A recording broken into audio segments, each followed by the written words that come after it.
Hi friends, आप लोग कैसे हैं। हमें पूरा विश्वास है कि आप लोग जहां भी होंगे स्वस्थ होंगे। आप सभी लोगों का हमारे यूट्यूब चैनल अखंड एग्रीकल्चर क्लासेस पर स्वागत है। जैसा कि आप लोगों को पता है, अब मैं इस समय आप बायोलॉजी का सीरीज़ दे रहा हूं।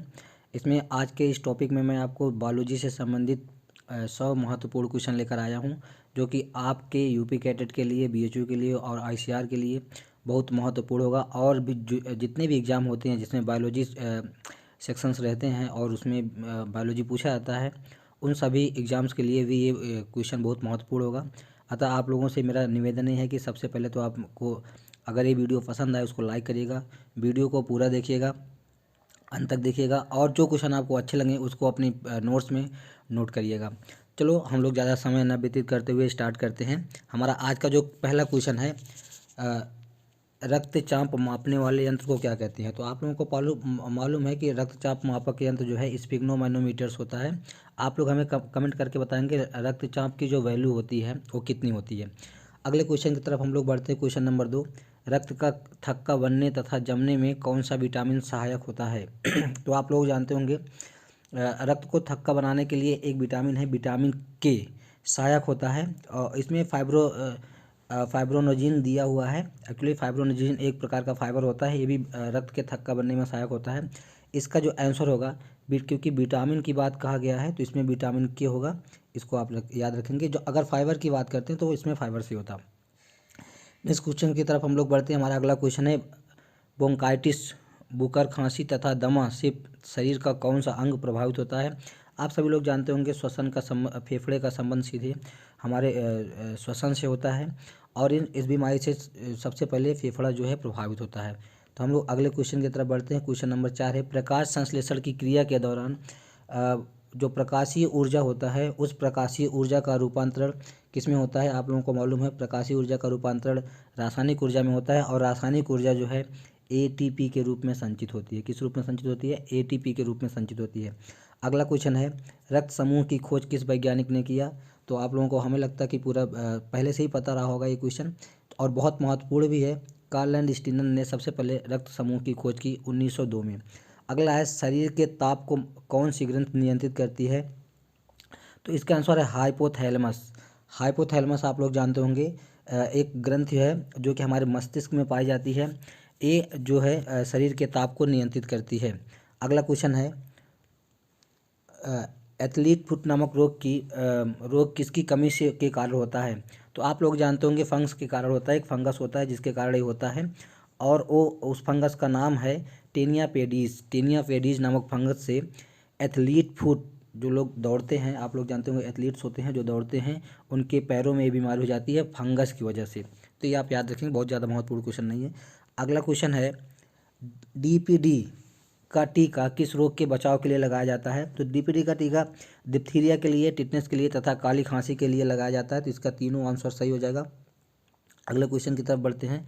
अगला क्वेश्चन है, रक्त के शुद्धिकरण का कार्य कौन करता है। तो आपको मालूम है हमारे शरीर में दो अंग हैं, किडनी और फेफड़े। किडनी क्या करता है, रक्त में ऑक्सीजन को मिलाने का कार्य करता है। फेफड़ा जो है रक्त में ऑक्सीजन को मिलाने का काम करता है, और जो किडनी है वो रक्त को प्यूरिफाई करने का काम करता है। एक्चुअली ये O2 को मिलाने का काम करता है। ये भी एक प्रकार का रक्त का शुद्धिकरण ही है। अगला क्वेश्चन है, पेनिसिलिन की खोज किस वैज्ञानिक ने किया। तो पेनिसिलिन की खोज अलेक्जेंडर फ्लेमिंग ने किया। अगला क्वेश्चन है, नाइट्रोजन स्थिरीकरण के लिए जिम्मेदार बैक्टीरिया कहाँ पर पाया जाता है। एक पौधा होता है सिम्बी पौधा।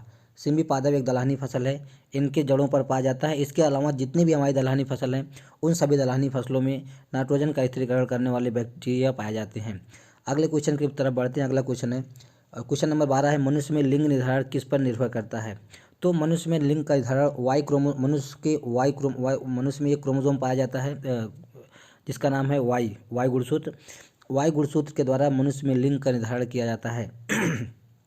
अगले क्वेश्चन की तरफ बढ़ते हैं। अगला क्वेश्चन है, मलेरिया रोग से प्रभावित होने वाला अंग कौन सा है। तो आप लोगों को मालूम है मलेरिया रोग जो होता है वो आरबीसी को प्रभावित कर देता है। जो हमारा रक्त होता है, रक्त में एक आरबीसी कणिका होती है तथा तिल्ली, इन दोनों को प्रभावित कर देता है। अगले क्वेश्चन की तरफ बढ़ते हैं। जीव विज्ञान शब्द का प्रयोग सबसे पहले किस वैज्ञानिक ने दिया। ये बहुत इंपॉर्टेंट क्वेश्चन है, वेरी वेरी इंपॉर्टेंट क्वेश्चन है, ये आप याद रखेंगे। तो जीव विज्ञान शब्द जो है सबसे पहले आप लोगों को मालूम है लाइमार्क और ट्रेविनस ने 1802 में दिए थे। ठीक है, 1802 में लेमार्क और ट्रेवेनस ने दिया था। नेक्स्ट क्वेश्चन है विटामिन सी किस खाद्य पदार्थ से प्राप्त होता है? तो आंवला, नींबू और संतरा से प्राप्त होता है। इसके साथ साथ में बारबडास चेरी आप लोग जानते होंगे, बारबडास चेरी जो है इससे भी विटामिन सी प्राप्त होती है। शरीर में भोजन का पाचन कहाँ से शुरू होता है? तो आपको मालूम है शरीर में भोजन का पाचन मुंह से शुरू होता है।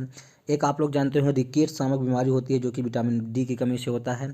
अगला क्वेश्चन है कि बेंटिंग तथा वेस्ट ने सन 1921 में किया था इंसुलिन की खोज। क्वेश्चन अगर पूछा जाए कि इंसुलिन की खोज किस वैज्ञानिक ने किया, तो बेंटिंग तथा वेस्ट ने किया था 1921 में। और इंसुलिन जो एक प्रकार का हार्मोन है जो कि स्रावित होता है बीटा कोशिकाओं के द्वारा, जो कि बीटा कोशिकाएं लैंगरहैंस की द्वीपकाओं में पाई जाती हैं और लैंगरहैंस की द्वीपकाएं पाई जाती हैं आपके आग्नेयाशय में। अगला क्वेश्चन हम लोग बढ़ते हैं। अगला क्वेश्चन हमारा है टेटनस, कोढ़, रेबीज, मिर्गी, पोलियो से प्रभावित होने वाला अंग कौन सा है? इन सबसे एक ही अंग प्रभावित होता है, आपको मालूम है तंत्रिका तंत्र। अगले क्वेश्चन की तरफ हम लोग बढ़ते हैं। अगला क्वेश्चन है विषाणु के द्वारा उत्पन्न होने वाला जो रोग है उसका क्या नाम है? तो आप लोगों को मालूम है विषाणु से टेकोमा जो कि आँख की बीमारी है, पोलियो, चेचक एवं खसरा त्वचा की बीमारी है, और इन्फ्लुएंजा होता है। इन्फ्लुएंजा इसमें चर्चा में भी है। बर्ड फ्लू आप लोग जानते हैं H5N1 से होता है मुख्य रूप से, और इसके बहुत सारे स्टेन भी, जैसे कोरोना के बहुत सारे स्टेन हैं वैसे इसके भी बहुत सारे स्टेन देखने के लिए मिल रहा है और इसमें बहुत प्रभावी भी है। तो आप लोग याद रखेंगे खसरा आपके यूपी कैडेट में आया हुआ है और रेबीज भी आया हुआ है, और वायरस से रेबीज भी होता है, इसमें मेंशन नहीं किया गया है तो उसको भी आप याद रखेंगे। अगला क्वेश्चन है प्रकाश सेंसेसर की दर सबसे अधिक किस प्रकार के रंग में होती है? आपको मालूम है लाल रंग में होती है। अगर लाल रंग नहीं है तो सफ़ेद रंग इसका आंसर सही हो जाएगा। अगला है BCG का टीका किस रोग के बचाव के लिए लगाया जाता है? तो आपको मालूम है BCG का टीकाकरण किया जाता है, वो BCG का टीकाकरण किया जाता है टीबी रोग से बचने के लिए।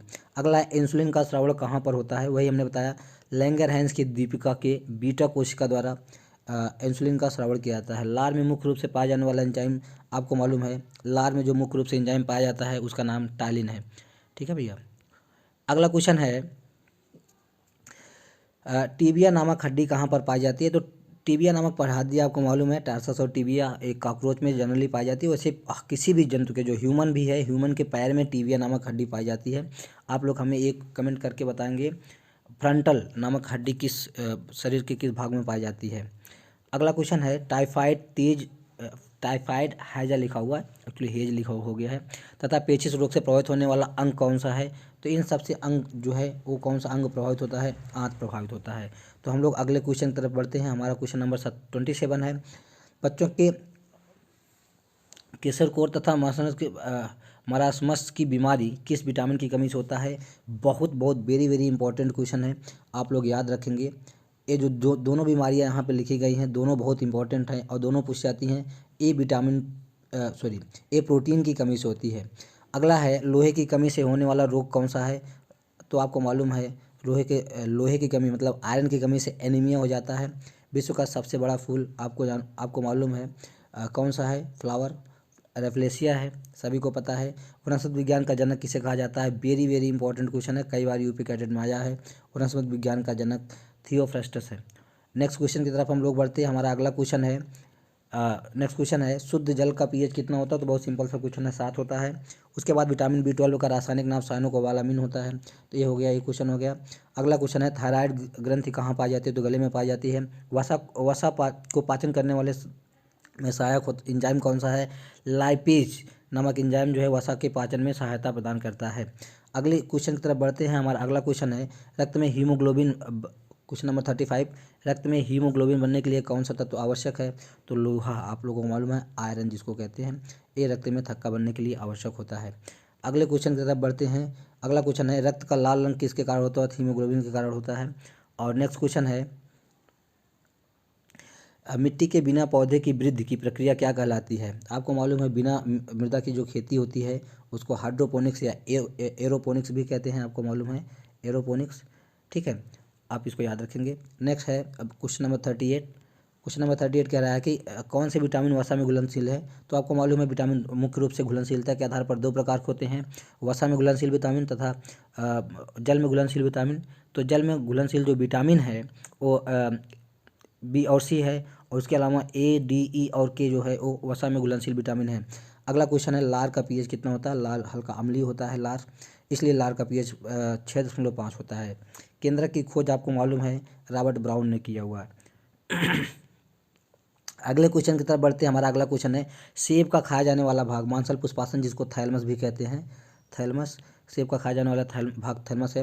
रक्त का पीएच 7.4 होता है। मनुष्य के मल में किस अम्ल के कारण दुर्गंध आती है। तो ये बहुत इंपॉर्टेंट क्वेश्चन नहीं है। इंडोल तथा एस्केटोल नामक अमीनो अम्ल होते हैं जिनके कारण इस तरह का दुर्गंध आता है। विटामिन बी की खोज कब और किसने की थी। तो फंक ने 1900 विटामिन की खोज फंक ने 1911 में की थी। इसको आप याद रखेंगे, ये भी important very very important question है। ये क्वेश्चन वेरी वेरी इंपॉर्टेंट है, इसको आप लोग कहीं नोट डाउन कर लेंगे।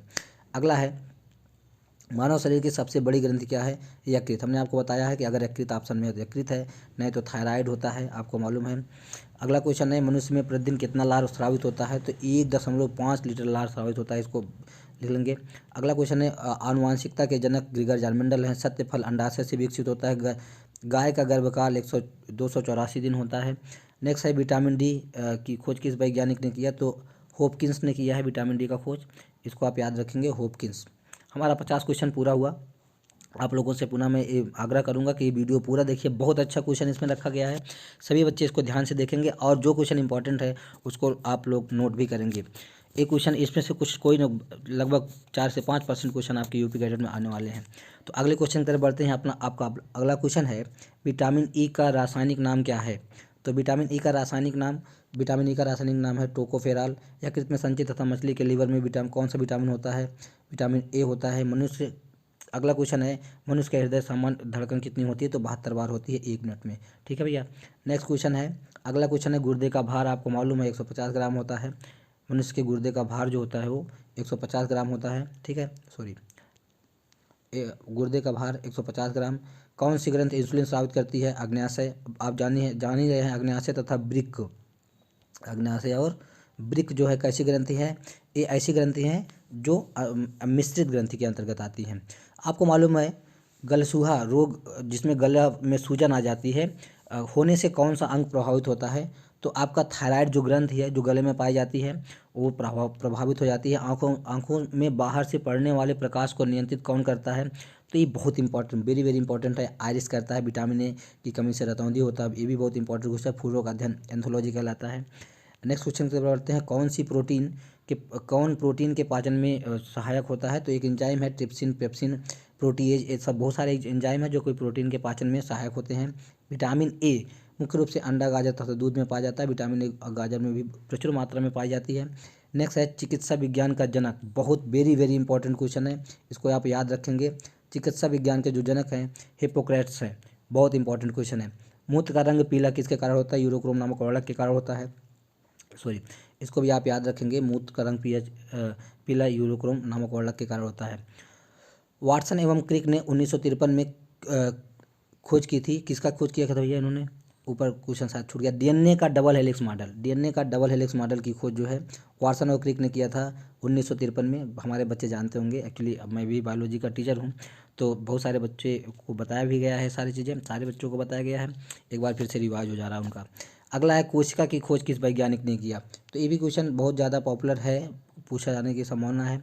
अगला है मलेरिया रोग किसके कारण फैलता है। मादा एनाफिलीज नामक मच्छर, एक मच्छर है, मादा मच्छर होती है जो खून चूसती रहती है, तो मादा एनाफिलीज नामक मच्छर से होता है। अगला है कौन सा विटामिन जल में घुलनशील है। विटामिन बी और सी, अभी हमने आपको हाल ही में बताया तो इस पर ज़्यादा समय देने की जरूरत नहीं है। शरीर की सबसे लंबी अस्थि कौन सी होती है। फीमर या उरी अस्थि होती है जो जांघ में पाई जाती है। पैर की ग्रंथि है, पैर की हड्डी है। अगला है मनुष्य के शरीर को कितने प्रकार से प्रोटीन की आवश्यकता होती है। तो मनुष्य के शरीर को कितने प्रकार के प्रोटीन की आवश्यकता होती है। प्रोटीन नहीं बल्कि अमीनो एसिड की आवश्यकता होती है। तो 20 प्रकार के अमीनो एसिड होते हैं। तंत्रिका तंत्र की इकाई न्यूरॉन होती है, आप सभी लोगों को मालूम है। अगला क्वेश्चन, हमारे शरीर में जल की मात्रा कितना प्रतिशत होती है। तो 65 से 80% के आसपास होती है। पीले तथा हेपेटाइटिस रोग से प्रभावित होने वाला अंग आपको मालूम है यकृत होता है। यकृत सबसे बड़ी ग्रंथि है। विटामिन बी की कमी से कौन सा रोग होता है। बेरी वेरी रोगी, कई बार यूपी कैडेट में आपका है भैया वो, इसको डाउनलोड कर लो। इसको अभी भी आप डाउनलोड करिए जल्दी से जल्दी अपने पेपर कॉपी में। श्वेत रक्त कणिकाएँ जिसको हम लोग ल्यूकोसाइट्स कहते हैं, श्वेत श्वेत कणिकाओं को हम क्या कहते हैं, ल्यूकोसाइट्स कहते हैं। इनका जीवन काल इसमें 2 से 4 दिन लिया, अप टू 7 डेज होता है, 4 to 7 डेज होता है, इसको आप याद रखेंगे। नेक्स्ट क्वेश्चन है, अगले क्वेश्चन तरफ बढ़ते हैं। तत्काल ऊर्जा के लिए खिड़की को क्या दिया जा सकता है? खिड़की नहीं है, यहाँ पे खिलाड़ी लिखा हुआ है और गलती से खिड़की निकल गया। तत्काल ऊर्जा के लिए एक खिलाड़ी को क्या दिया जा सकता है? तो तत्काल ऊर्जा के लिए किसी खिलाड़ी को ग्लूकोज या कार्बोहाइड्रेट दिया जा सकता है, इसलिए खिलाड़ी क्या करते हैं, उसका सेवन करते रहते हैं, क्या कहते हैं, केला खाते रहते हैं और खेलते रहते हैं। ठीक है, अगला है, मानव शरीर की सबसे छोटी ग्रंथि कौन सी है? पिट्यूटरी ग्रंथि या मास्टर ग्रंथि है? आप सभी लोगों को मालूम होगा। ये विटामिन बी का मुख्य स्रोत क्या है? तो खमीर है, खमीर जानते होंगे ना, ईस्ट। मांस है, अंडा है। अंडा देखिए, अंडा, मांस और हरी पत्तेदार सब्जियां, ये विटामिन के प्रमुख, सभी विटामिनों के प्रमुख स्रोत होते हैं। अगला, अस्थियों तथा दांतों के निर्माण में कौन सा विटामिन सहायक होता है? तो यहाँ पर कैल्शियम और फास्फोरस लिखा है, विटामिन नहीं है। विटामिन को आप लोग काटेंगे, तत्व लिख देंगे। क्या लिख देंगे? तत्व। और आप मुझे कमेंट करके बताएंगे अस्थियों में कौन सी प्रोटीन पाई जाती है। बहुत वेरी वेरी इंपॉर्टेंट क्वेश्चन है कि अस्थियों में कौन सी प्रोटीन पाई जाती है। मनुष्य के शरीर में मांसपेशियों की संख्या कितनी होती है? तो मांसपेशियों की संख्या जो है 639 होती है। तो बात सही है भैया। ठीक है, अगला है, पायरिया दांत की बीमारी है। मलेरिया, काला जर तथा पेचिस की बीमारी किस के कारण होती है? इसका आंसर है नहीं यहाँ पे। वैसे इसका आंसर अगर होना चाहिए तो क्या होना चाहिए? तो ये सब जो है एक्चुअली प्रोटोजोआ, आप लोग जानते होंगे, प्रोटोजोआ से होता है। ठीक है, इसका आंसर प्रोटोजोआ है, प्रोटोजोआ। ठीक है भैया, नेक्स्ट क्वेश्चन तरफ हम लोग बढ़ते हैं। कोशिका का इंजन किसे कहा जाता है?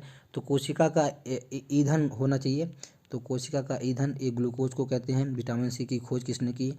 विटामिन सी की खोज हॉलकट ने किया था। कहते हैं हॉलकट कहीं के कहते हैं ना, तो आप इसको याद रखेंगे, हॉलकट।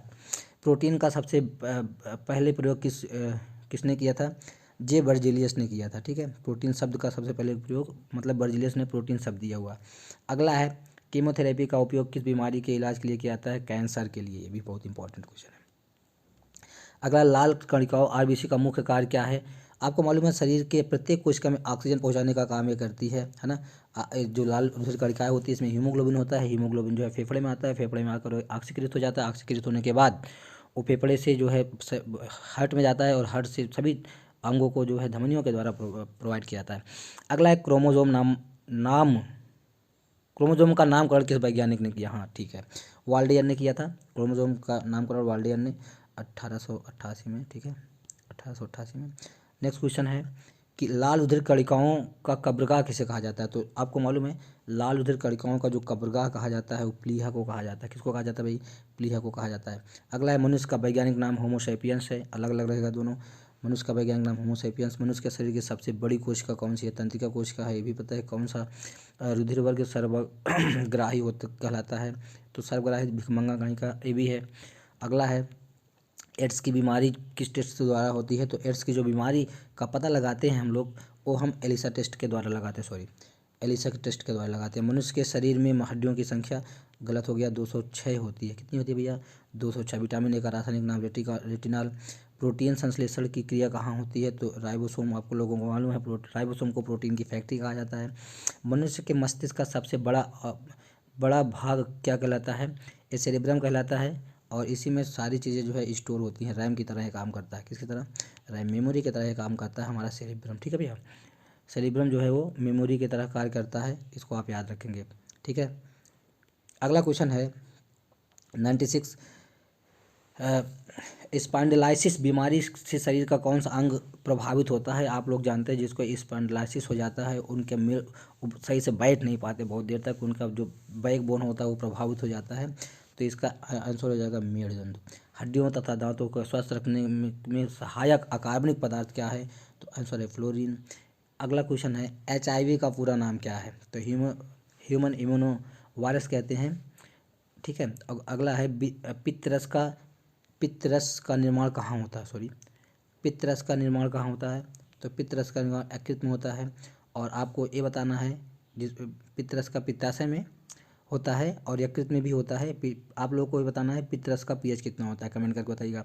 एक स्वस्थ मनुष्य 1 मिनट में कितनी बार श्वसन करते हैं? मतलब श्वसन करने का मतलब रेस्पायरेशन से नहीं है, ब्रीथिंग की बात यहाँ पे चल रही है, वो 16 से 18 बार करते हैं।